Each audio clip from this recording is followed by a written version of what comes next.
السلام عليكم ورحمة الله وبركاته. بسم الله الحمد لله والصلاة والسلام على رسول الله وعلى آله وأصحابه أجمعين ما بعد فنسأل الله تبارك وتعالى أن يمن علينا بالعلم النافع والعمل الصالح ويرزقنا الإخلاص في القول والعمل. സഹോദരങ്ങളെ, അല്ലാഹു സുബ്ഹാനഹു വ തആല നമ്മുടെ ഈ കൂടിയിരുത്തം നാളെ നമുക്ക് ലഭിക്കുന്ന ഏറ്റവും വലിയ പ്രതിഫലമായി മാറ്റുമാറാകട്ടെ. റബ്ബ് സുബ്ഹാനഹു വ തആലയെ കണ്ടുമുട്ടുമ്പോൾ നാളെ നമ്മളെല്ലാവരെയും റബ്ബ് സുബ്ഹാനഹു വ തആല സ്വർഗത്തിൽ ഒരുമിച്ച് കൂട്ടി അനുഗ്രഹിക്കുമാറാകട്ടെ.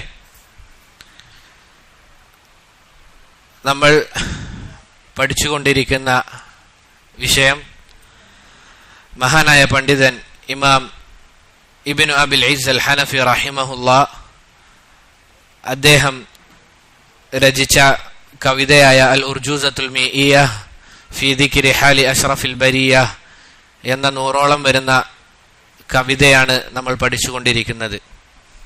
അതിൽ നിന്ന് എടുക്കാനുള്ള വിഷയം ഇൻഷാ അല്ലാഹ് നമ്മുടെ സഹോദരൻ സഅദ് പാരായണം ചെയ്യും. ബിസ്മില്ലാഹിർ റഹ്മാനിർ റഹീം. خلف وفي ذات الرقاع علما كيف صلاة الخوف والقصر نمي وآية الحجاب والتيمم قبل ورحمه اليهوديين ومولد الصبت الرضا الحسيني. جزاكم الله خيرا.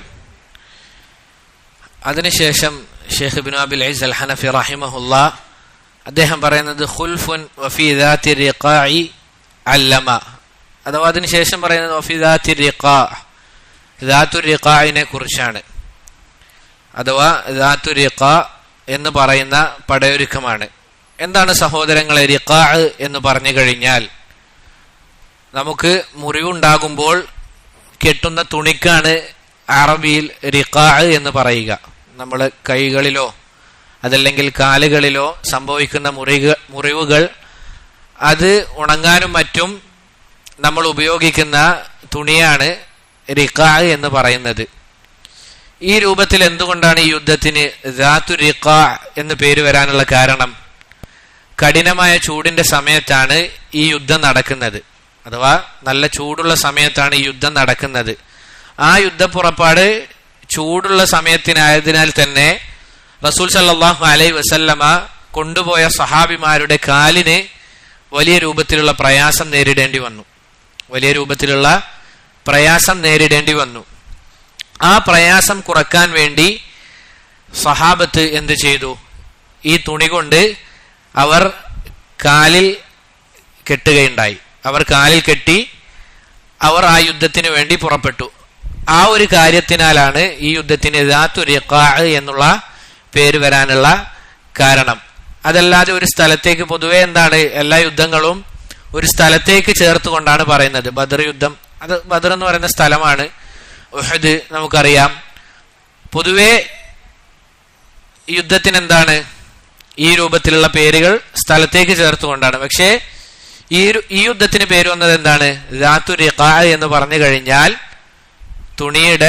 തുണിയുടെ യുദ്ധം എന്നാണ് അതിന് പറയുക, ദാത്തു റിഖാ. അത് സഹാബത്തിന് കാലിൽ പ്രയാസമുണ്ടായി. അവർ എന്ത് ചെയ്തു? ആ മുറിവ് ലഘൂകരിക്കാൻ വേണ്ടി റിഖാ, തുണി കൊണ്ട് കെട്ടിയത് കൊണ്ടാണ് ദാത്തു റിഖാ എന്ന് പേര് വന്നത്. എവിടെയാണ് ഈ യുദ്ധം നടക്കുന്നത്?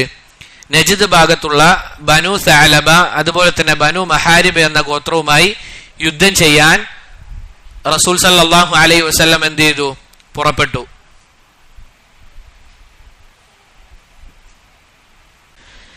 പറഞ്ഞു വന്നത് നജിദ് ഭാഗത്തുള്ള ബനു സഅലബ അതുപോലെ തന്നെ ബനു മഹാരിബ് എന്ന ഗോത്രവുമായി യുദ്ധം ചെയ്യാൻ വേണ്ടി റസൂൽ സല്ലല്ലാഹു അലൈഹി വസല്ലം എന്ത് ചെയ്തു?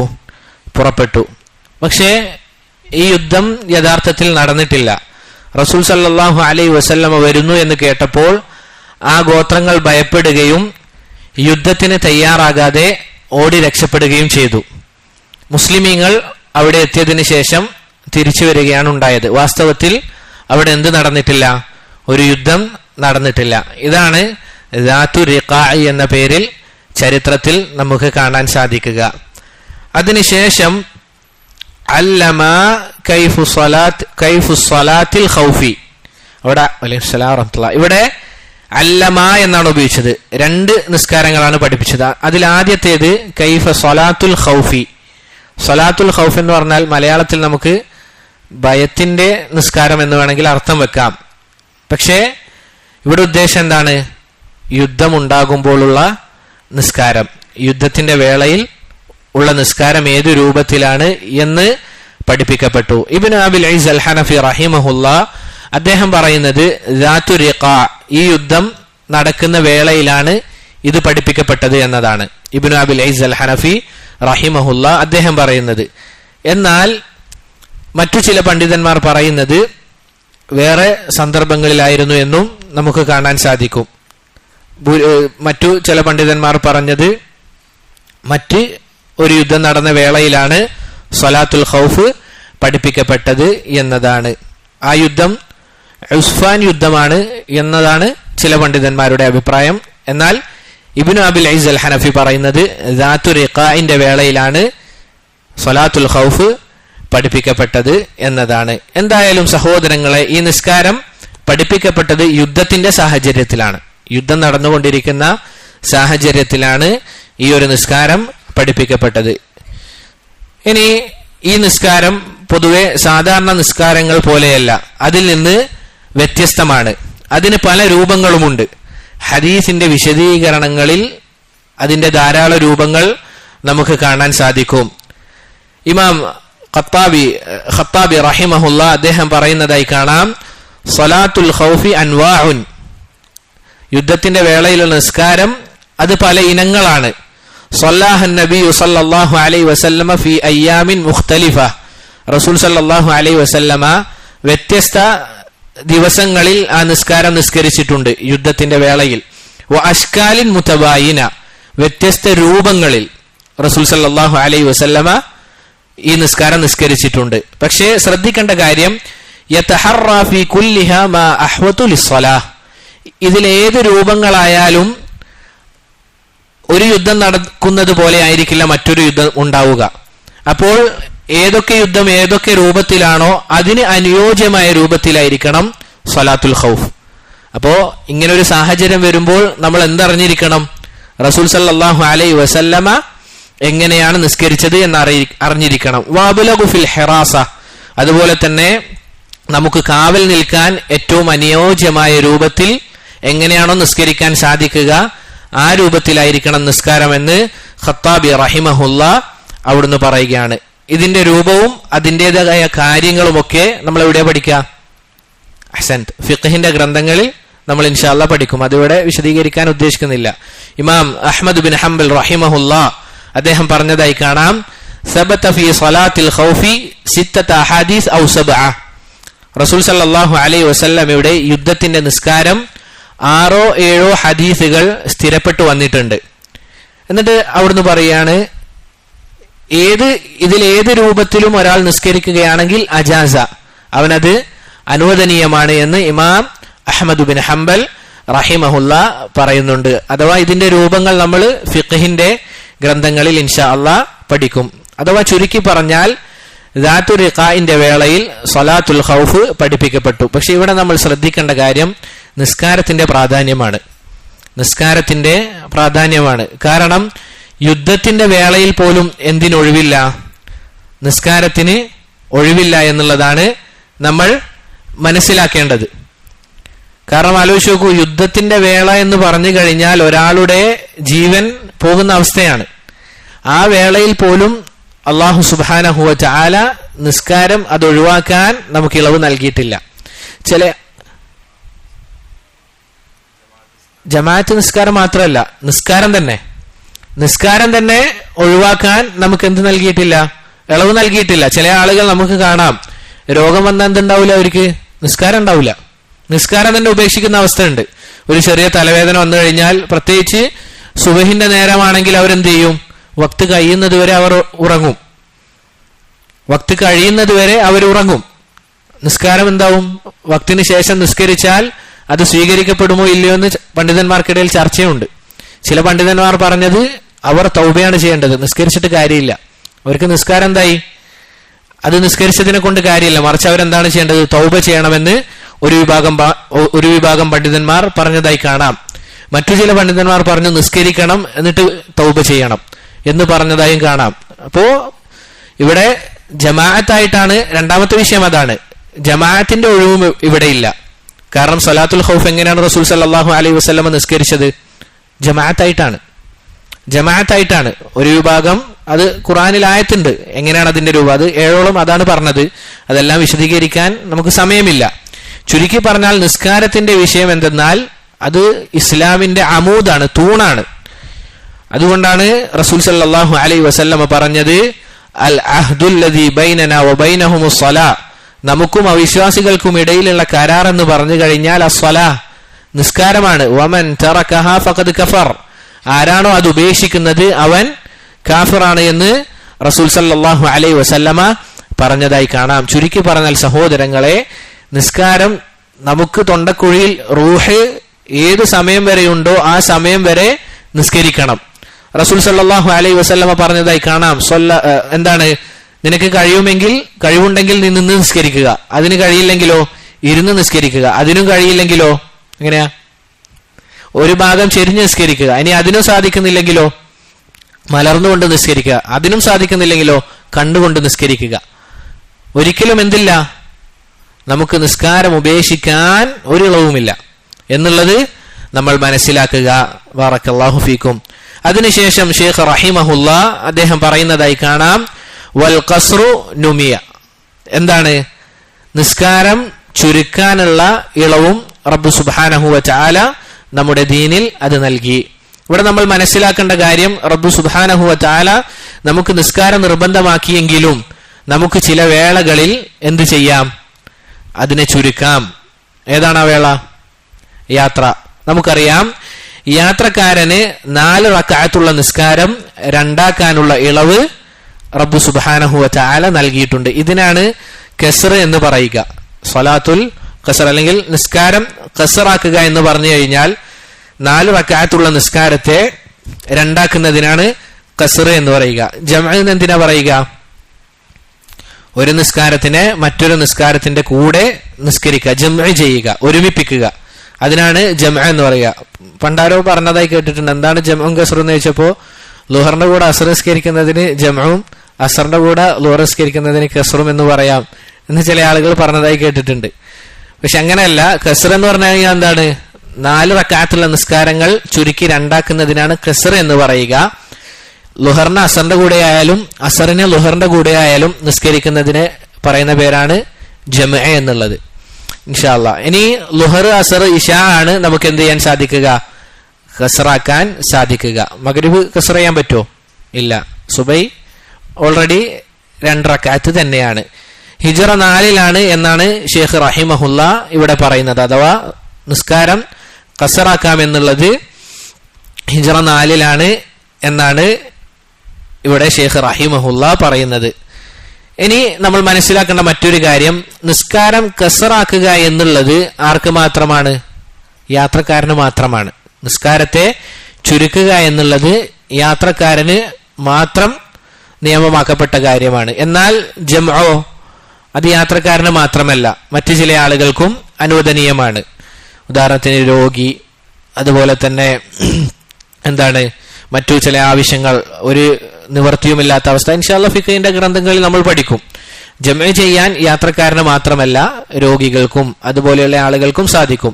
എന്നാൽ ഖസ്ർ എന്നുള്ളത് യാത്രക്കാരന് മാത്രം അനുവദനീയമായ കാര്യമാണ് എന്നുള്ളതും നമ്മൾ മനസ്സിലാക്കുക. അതിനുശേഷം ഷെയ്ഖ് റഹിമഹുല്ലാ പിന്നീട് പറയുന്ന കാര്യം വആയത്തുൽ ഹിജാബ്, ഹിജാബിന്റെ ആയത്തും റബ്ബ് സുബ്ഹാനഹു വ തആല ഇറക്കി. ഹിജ്റ 4 വർഷമാണ് എന്നാണ് ഷെയ്ഖ് റഹിമഹുല്ല പറയുന്നത്.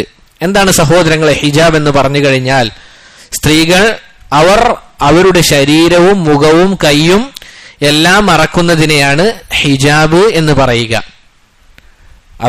സ്ത്രീകളുടെ മുഖവും കൈയും എല്ലാ ഭാഗങ്ങളും മറക്കുന്നതിനെയാണ് ഹിജാബ് എന്ന് പറയുക. ഈ ആയത്ത് ഇറങ്ങുന്നത് റസൂൽ സല്ലല്ലാഹു അലൈഹി വസല്ലമ സൈനബ് ബിൻത് ജഹ്ഷ് റളിയല്ലാഹു അൻഹയെ വിവാഹം ചെയ്തതിന് ശേഷം ഒരുമിച്ച് താമസിച്ച് പിറ്റേ ദിവസമാണ് ഈ ആയത്ത് അവതരിക്കപ്പെടുന്നത്. ഇബ്നു കസീർ, മഹാനായ പണ്ഡിതൻ ഇബ്നു കസീർ റഹിമഹുല്ല, അദ്ദേഹത്തിന്റെ അൽ ഫുസൂൽ ഫി സീറത്തി റസൂൽ എന്ന ഗ്രന്ഥത്തിൽ പറഞ്ഞതായി കാണാം, ലാ ഖിലാഫ, പണ്ഡിതന്മാർക്കിടയിൽ അഭിപ്രായ വ്യത്യാസമില്ല, അന്നഹു നസല സബീഹത ദുഖൂലിഹി ബിസൈനബ്, സൈനബ് റളിയല്ലാഹു അൻഹയുമായി റസൂൽ സല്ലല്ലാഹു അലൈഹി വസല്ലമ വീട് കൂടിയതിന്റെ പിറ്റേന്ന് രാവിലെയാണ് ഈ ആയത്ത് ഇറങ്ങിയത് എന്നതിൽ പണ്ഡിതന്മാർക്കിടയിൽ അഭിപ്രായ ഭിന്നതയില്ല എന്ന് ഇബ്നു കസീർ റഹിമഹുല്ല അദ്ദേഹം പറഞ്ഞതായി കാണാം. പക്ഷേ എപ്പോഴാണ് റസൂൽ സല്ലല്ലാഹു അലൈഹി വസല്ലമ സൈനബ് റളിയല്ലാഹു അൻഹയുടെ കൂടെ താമസം ആരംഭിച്ചത് എന്നതിൽ അഭിപ്രായ വ്യത്യാസമുണ്ട്. ഷെയ്ഖ് റഹിമഹുല്ല അദ്ദേഹം പറയുന്നത് ഹിജ്റ 4-ാം വർഷമാണ് എന്നതാണ്. എന്നാൽ മറ്റു ചില പണ്ഡിതന്മാർ ഹിജ്റ 3-ാം വർഷവും 5-ാം വർഷവും എന്നൊക്കെ അഭിപ്രായം പറഞ്ഞതായി കാണാം. ഇനി സഹോദരങ്ങളെ, ഏതാണ് ഹിജാബിന്റെ ആയത്ത്? ഏതാണ്? യാ അയ്യുഹൻ നബിയു കുല്ലി അസ്വാജിക വബനാതിക വനിസാഇൽ മുഅ്മിനീന യുദ്നീന അലൈഹിന്ന മിൻ ജലാബീബിഹിന്ന എന്ന് പറയുന്ന സൂറത്തുൽ അഹ്സാബിലെ ആയത്താണ്. ഇവിടെ നമ്മൾ മനസ്സിലാക്കേണ്ട കാര്യം എന്തെന്നാൽ, ചില ആളുകളെങ്കിലും പറയുന്നതായി കാണാം മുഖം മറക്കേണ്ടതില്ല എന്ന രൂപത്തിൽ സംസാരിക്കുന്നതായി കാണാം. ഒരു പണ്ഡിതന്മാരും എന്തു പറഞ്ഞിട്ടില്ല? മുഖം മറക്കേണ്ടതില്ല എന്ന് പറഞ്ഞതായി നമുക്ക് കാണാൻ സാധിക്കുകയില്ല. മുഖം മറക്കേണ്ടതില്ല എന്ന് ഒരു പണ്ഡിതനും പറഞ്ഞതായി കാണാൻ സാധിക്കുകയില്ല. മറിച്ച് എന്താണ് ഇവിടെ അഭിപ്രായ ഭിന്നതയുള്ളത്? ചില പണ്ഡിതന്മാർ പറഞ്ഞു മുഖം മറക്കൽ സുന്നത്താണ് എന്ന് പറഞ്ഞ പണ്ഡിതന്മാരുണ്ട്. മറ്റു ചില പണ്ഡിതന്മാർ പറഞ്ഞു അല്ല, അവർ മുഖം മറക്കുക തന്നെ ചെയ്യണമെന്ന് പറഞ്ഞ പണ്ഡിതന്മാരുണ്ട്. ഇനി ഇത് സുന്നത്താണെന്ന് പറഞ്ഞ പണ്ഡിതന്മാർ ഒക്കെ അവരുടെ ഭാര്യമാരും മക്കളും മുഖം മറക്കാതെ നടന്നു എന്ന ചിന്തയാണ് നമ്മുടെ നാട്ടിലുള്ള ആളുകൾ പറഞ്ഞു പ്രചരിപ്പിക്കുന്നത്. ഷെയ്ഖ് അൽബാനി റഹിമഹുല്ല അദ്ദേഹത്തിന്റെ മക്കളെയും അതുപോലെ തന്നെ ഭാര്യമാരെയും പുറത്തിറങ്ങുമ്പോൾ ഏത് രൂപത്തിലാണ് കൊണ്ടു നടന്നത്? മുഖം മറച്ച അവസ്ഥയിലാണ്. അവിടെയുള്ള ആളുകൾ എന്ത് പറഞ്ഞു? ഷെയ്ഖ് അൽബാനിയാണ് പൊതുവെ ഇങ്ങനെയുള്ള ആളുകൾ ഉദ്ധരിക്കുക. ഷെയ്ഖ് അൽബാനി പറഞ്ഞിട്ടുണ്ട് സുന്നത്താണ് എന്നുള്ളത്. ഷെയ്ഖ് റഹിമഹുല്ല അദ്ദേഹത്തിന്റെ ഭാര്യമാരെയും മക്കളെയും പുറത്തിറക്കുമ്പോൾ ഈ രൂപത്തിലാണ് നടക്കാറുള്ളത്. ചില ആളുകൾ പറഞ്ഞു ഖാലഫ തഖ്വാഹു വ ഫത്വാഹു, അദ്ദേഹത്തിന്റെ തഖ്വയും ഫത്വയും വ്യത്യസ്തമാണല്ലോ. കാരണം ഫത്വ എന്താണ്? സുന്നത്താണ്. പക്ഷേ അദ്ദേഹം തഖ്വ എന്ന് പറഞ്ഞു കഴിഞ്ഞാൽ മക്കളെയും ഭാര്യമാരെയും മുഖം മറച്ചിട്ടാണ് നടക്കുന്നത്. നമ്മൾ പൊതുവെ മനസ്സിലാക്കേണ്ട കാര്യം, ചില ആളുകളെങ്കിലും ധരിക്കുന്നത് സുന്നത്ത് എന്ന് പറഞ്ഞു കഴിഞ്ഞാൽ അത് ചെയ്യണ്ട എന്നുള്ളതാണ്. ഇത് വലിയ തെറ്റായ കാര്യമാണ്. ചില ആളുകളുടെ വിചാരതാണ് സുന്നത്ത് എന്ന് പറഞ്ഞു കഴിഞ്ഞാൽ അത് ചെയ്യേണ്ടതില്ല എന്നതാണ്. ഒരിക്കലും അങ്ങനെയല്ല. റസൂൽ സല്ലല്ലാഹു അലൈഹി വസല്ലം ഒരു കാര്യം പറഞ്ഞു കഴിഞ്ഞാൽ സ്വഹാബത്തിന്റെ അടുക്കൽ അവർ ചെയ്തിരുന്ന കാര്യം എന്താണ്? സമീഅന വ അതഅന, അത് ചെയ്യാറാണ് അവരുടെ ശൈലി. നമ്മൾ പറയുന്ന കാര്യം നമ്മൾ അഹ്ലു സുന്നയാണെന്ന് വാദിക്കുന്നു. പക്ഷെ നമ്മുടെ അടുക്കൽ സുന്നത്തിന്റെ തോത് എത്രയാണ്? നമ്മൾ ഉസ്താദുമാരോട് ചോദിക്കും, ഉസ്താദ് ഇത് ചെയ്യൽ സുന്നത്താണോ അതോ വാജിബാണോ? എന്തിനാ ചോദിക്കുന്നത്? ഇത് ഉപേക്ഷിക്കാനാണ്. സത്യസന്ധമായി നമ്മൾ ഓരോരുത്തരും സ്വന്തത്തോട് ചോദിക്കുക, ഉസ്താദെ ഇന്ന കാര്യം ചെയ്യൽ അത് സുന്നത്താണോ നിർബന്ധാണോ? സുന്നത്താന്ന് കേട്ടാൽ അൽഹംദുലില്ലാ, അത് ചെയ്യാനാ? അല്ല, നാളെ മുതൽ എന്ത് ചെയ്യാ? ഇതുവരെ ചെയ്തത് അതങ്ങ് ഒഴിവാക്കാം എന്ന് പറയുന്ന ആളുകളുണ്ട്. ഇത് വലിയ മുസീബത്താണ്. നമ്മളെ സംബന്ധിച്ചിടത്തോളം അള്ളാഹും റസൂലും ഒരു കാര്യം പറഞ്ഞു കഴിഞ്ഞാൽ സമിഅന വ അതഅന, പിന്നീട് അത് സുന്നത്താണോ വാജിബാണോ എന്നത് നോക്കേണ്ടതില്ല. നമ്മൾ എന്ത് ചെയ്യുക? അത് ചെയ്യുക. എന്തിനാണ് പണ്ഡിതന്മാർ സുന്നത്താണ് വാജിബാണ് എന്നിങ്ങനെ വേർതിരിക്കുന്നത്? അത് അതിന്റെ അഹ്കാമുകൾ വിധി പറയുക എന്നത് മാത്രമാണ്. അതല്ലാതെ അത് ചെയ്യരുത് എന്നൊരാളും പറഞ്ഞിട്ടില്ല. ആ രൂപത്തിലാണ് നമ്മുടെ നാട്ടിലുള്ള ചില ആളുകളോട് സുന്നത്ത് എന്ന് പറഞ്ഞാൽ എന്താണ്? അത് നിർബന്ധമില്ല, അങ്ങനെ തന്നെ പറയുന്നത് കേൾക്കാം. അത് നിർബന്ധമില്ല. അത് കേൾക്കുന്ന ആളുകൾ എന്താ കരുതുക? ചെയ്യേണ്ടതില്ല. അങ്ങനെയല്ല. ഇനി സഹോദരങ്ങളെ, ഈ രൂപത്തിൽ പറഞ്ഞ സുന്നത്താണ് എന്ന് പറഞ്ഞ പണ്ഡിതന്മാർ പോലും പറഞ്ഞൊരു കാര്യമുണ്ട്, ഫിത്നയുടെ കാലഘട്ടമാണ് എങ്കിൽ അവർ മുഖം മറക്കൽ നിർബന്ധമാണ് എന്നുള്ളത്. ഇനി നമ്മൾ ചോദിക്കുക, ഈ കാലഘട്ടം ഫിത്നന്റെ കാലഘട്ടമാണോ അല്ലയോ? ആണെന്നതിൽ ഒരാൾക്കും സംശയമില്ല, ഒരാൾക്ക് പോലും സംശയമില്ല. ഈ കാലഘട്ടം എന്ന് പറഞ്ഞു കഴിഞ്ഞാൽ അത് ഫിത്നയുടെ കാലഘട്ടമാണെന്നുള്ളതിൽ യാതൊരു സംശയവുമില്ല. അപ്പോൾ പിന്നെ എങ്ങനെയാണ് ഈ രൂപത്തിൽ ആളുകളുടെ അടുക്കലേക്ക് വന്നുകൊണ്ട് മുഖം മറക്കൽ ആവശ്യമില്ല, അത് 6-ാം നൂറ്റാണ്ടിന്റെ കാര്യമാണ് എന്നൊക്കെ പറയുന്ന ആളുകളുടെ കാര്യം വളരെ അത്ഭുതമാണ്. ഇത് ഞാനിവിടെ പറഞ്ഞു വെച്ചത് ഒരു ചർച്ച എന്നുള്ള നിലക്കാണ്. ഇനി തെളിവുകൾ എടുത്തു നോക്കിക്കഴിഞ്ഞാൽ അത് നിർബന്ധമാണ് എന്ന് അറിയിക്കുന്നതിനോടാണ് യോജിക്കുന്നത്, ശറഈയായി നോക്കുകയാണെങ്കിൽ. ഇനി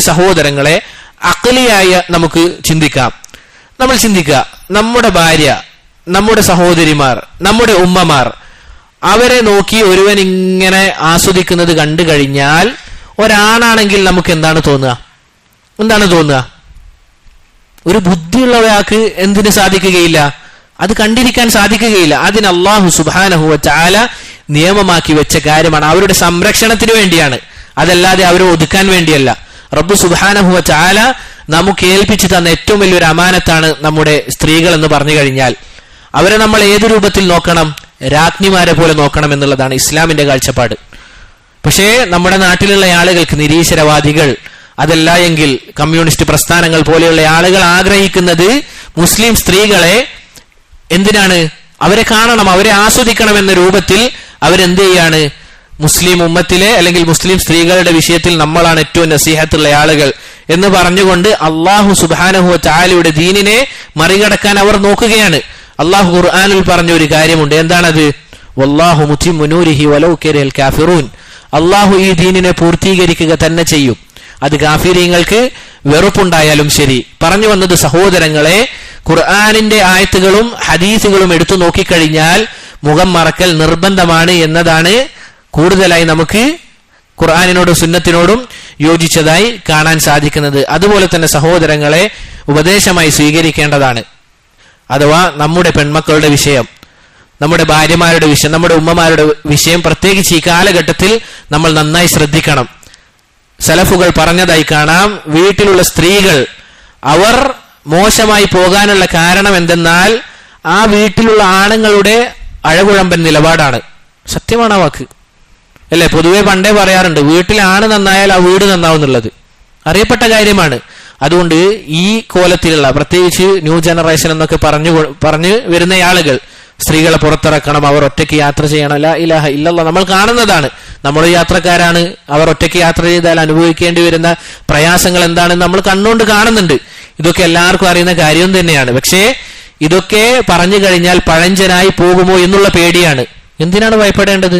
റബ്ബിന്റെ ദീൻ നമ്മൾ പറയുന്നതിൽ ഒരു ഭയത്തിന്റെയും ആവശ്യമില്ല. അള്ളാഹുവിന്റെ റസൂൽ സല്ലല്ലാഹു അലൈഹി വസല്ലമ പറഞ്ഞില്ലേ ചില ആളുകളെ കുറിച്ച്, അള്ളാഹുവിന്റെ വിഷയത്തിൽ ഒരാളുടെ ആക്ഷേപവും അവർക്ക് പ്രയാസമില്ലാത്ത കാര്യമാണ്. റബ്ബ് സുബ്ഹാനഹു വ തആല അങ്ങനെയുള്ള ആളുകളിൽ നമ്മളെയും ഉൾപ്പെടുത്തി അനുഗ്രഹിക്കുമാറാകട്ടെ. പിന്നീട് ഷെയ്ഖ് റഹിമഹുല്ലാ അവിടുന്ന് പറയുന്നത് വത്തയമ്മുമി, പിന്നീട് നമുക്ക് തയമ്മും പഠിപ്പിക്കപ്പെട്ടു എന്നുള്ളതാണ്. ഏതാണ് തയമ്മുമിന്റെ ആയത്ത്? ഏതാണ്? മാഇദ? ജസാക്കുമുല്ലാഹു ഖൈറൻ. 7 അല്ല 6 ബാറക്കല്ലാഹു ഫീക്കും. ഏതാണ് ആയത്ത്? യാ അയ്യുഹല്ലദീന ആമനു ഇദാ കുൻതും ഇല സ്വലാത്തി ഫഗ്സിലു വുജൂഹക്കും വഅയ്ദിയക്കും ഇലൽ മറാഫിഖ്. ഇതെന്താണ്? വുളൂഇന്റെ ആയത്താണ്. വുളൂഇന്റെ ആയത്ത് കഴിഞ്ഞ് തൊട്ടുടനെ പിന്നെ എന്താണ് പറയുന്നത്? റബ്ബ് സുബ്ഹാനഹു വ തആല പറയുകയാണ്, നിങ്ങൾ നിങ്ങളുടെ ഭാര്യമാരുമായി ബന്ധത്തിൽ ഏർപ്പെട്ടു കഴിഞ്ഞു, അതല്ലെങ്കിൽ മലമൂത്ര വിസർജനം ചെയ്തു, എന്നിട്ട് നിങ്ങൾക്ക് വെള്ളം കിട്ടിയിട്ടില്ല എങ്കിൽ നിങ്ങൾ എന്ത് ചെയ്യുക?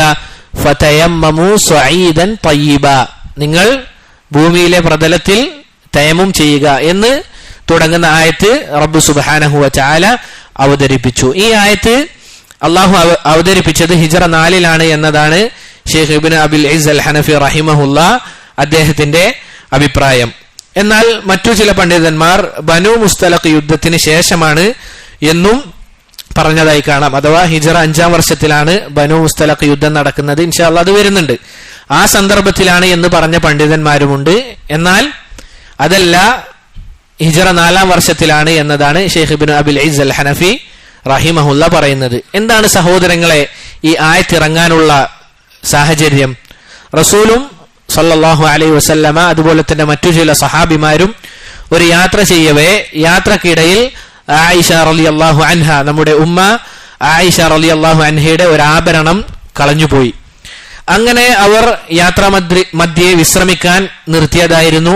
അങ്ങനെ ആ യാത്ര തുടരാൻ പോകുമ്പോഴാണ് ആയിഷ റളിയല്ലാഹു അൻഹയുടെ ആഭരണം നഷ്ടപ്പെട്ട വിവരം ഇവർ അറിയുന്നത്. അങ്ങനെ ഇവർ എന്ത് ചെയ്തു? ഈ ആഭരണം അത് അന്വേഷിച്ചു നടക്കുമ്പോൾ ഇവരുടെ കയ്യിൽ പ്രത്യേകിച്ച് എന്തില്ല? വുളൂ ചെയ്യാനുള്ള വെള്ളമില്ല. അതുപോലെ തന്നെ അവർ നിൽക്കുന്ന ആ സ്ഥലത്തും എന്തില്ല? വെള്ളമില്ല. ഈ സാഹചര്യത്തിലാണ് റബ്ബ് സുബ്ഹാനഹു വ തആല ഈ ആയത്ത് ഇറക്കിയത് എന്ന് ഇമാം ബുഖാരി റഹിമഹുല്ലാഹ് ഉദ്ധരിക്കുന്ന ഒരു ഹദീസിൽ നമുക്ക് കാണാൻ സാധിക്കും. ഇതും റബ്ബ് സുബ്ഹാനഹു വ തആല നമുക്ക് നൽകിയ ഒരു എളുപ്പ വഴിയാണ്. അഥവാ വുളു ചെയ്യാൻ നമുക്ക് സാധിക്കുന്നില്ല എങ്കിൽ ഭൂമി മുഴുവൻ എന്താണ്? മണ്ണാണ്.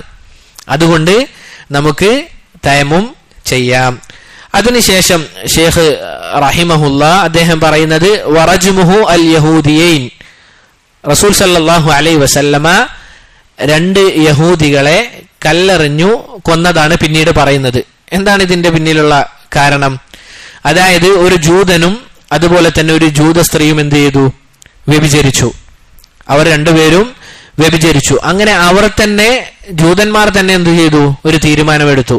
മുഹമ്മദ് സല്ലല്ലാഹു അലൈഹി വസല്ലമ അദ്ദേഹത്തിന്റെ അടുക്കലേക്ക് പോയി എന്താണോ അദ്ദേഹം പറയുന്നത് അത് നമുക്ക് സ്വീകരിക്കാമെന്ന് അവരെന്ത് ചെയ്തു? തീരുമാനമെടുത്തു. അങ്ങനെ അവർ റസൂൽ സല്ലല്ലാഹു അലൈഹി വസല്ലമയുടെ അടുക്കലേക്ക് പോയപ്പോൾ റസൂൽ അവരോട് ചോദിച്ചു, മാ തജിദൂന ഫീ തൗറാത്തി മൻ സന, നിങ്ങളുടെ തൗറാത്തിൽ, നിങ്ങളുടെ ഗ്രന്ഥത്തിൽ വ്യഭിചരിച്ച ഒരുവന് എന്താണ് ശിക്ഷയായി കൊടുക്കുന്നത്? അപ്പോൾ അവർ പറഞ്ഞു, വ്യഭിചരിച്ചവന്റെയും അവളുടെയും മുഖത്ത് കരിവാരി തേക്കുക, എന്നിട്ടൊരു കഴുതപ്പുറത്ത് കയറ്റിക്കൊണ്ട് നാട് മൊത്തം ചുറ്റുക. ഇതാണ് തൗറാത്തിലെ ശിക്ഷ എന്ന് റസൂൽ സല്ലല്ലാഹു അലൈഹി വസല്ലമയോട് ആര് പറഞ്ഞു? ജൂതന്മാർ പറഞ്ഞു. റസൂൽ സല്ലല്ലാഹു അലൈഹി വസല്ലമ പറഞ്ഞു, വഅ്തു ബിത്തൗറാത്തി ഇൻ കുൻതും സാദിഖീൻ, നിങ്ങൾ സത്യം പറയുന്ന ആളുകളാണെങ്കിൽ നിങ്ങൾ തൗറാത്ത് കൊണ്ടുവരണം, എന്നിട്ട് അതിൽ ഈ ഭാഗം കാണിച്ചു തരണം എന്ന് പറഞ്ഞപ്പോൾ അവർ തൗറാത്ത് കൊണ്ടുവന്ന് എന്ത് ചെയ്തു? ഈ വ്യഭിചരിച്ചവനുള്ള ശിക്ഷ ആ ഭാഗം അതിങ്ങനെ പാരായണം ചെയ്ത് കേൾപ്പിക്കുമ്പോൾ അതിന്റെ യഥാർത്ഥ നിയമം അവർ കൈകൊണ്ട് പൊത്തിപ്പിടിച്ചു. എന്നിട്ട് റസൂൽ സല്ലല്ലാഹു അലൈഹി വസല്ലമക്ക് ഓതി കേൾപ്പിച്ചു. അപ്പോ തൗറാത്തിനെ കുറിച്ച് അറിവുള്ള സഹാബിയായ അബ്ദുല്ലാഹി ഇബ്നു സലാം റളിയല്ലാഹു അൻ അദ്ദേഹം റസൂൽ സല്ലല്ലാഹു അലൈഹി വസല്ലമയോട് പറഞ്ഞു, റസൂല, പൊത്തിപ്പിടിച്ച ഭാഗം അത് മാറ്റിക്കൊണ്ട് അവരോട് പാരായണം ചെയ്യാൻ ആവശ്യപ്പെടുക. അഥവാ അവരുടെ കിതാബിലും എന്താണുള്ളത്? വ്യഭിചരിച്ചവനെയും വ്യഭിചരിച്ചവളെയും കല്ലെറിഞ്ഞ് കൊല്ലണമെന്നുള്ളത് തന്നെയാണ്. അപ്പൊ ഇവരെന്തുകൊണ്ടാണ് ഈ രൂപത്തിൽ ചെയ്തത്? റസൂലിനോട് അവർ പറഞ്ഞ കാര്യം എന്തായിരുന്നു?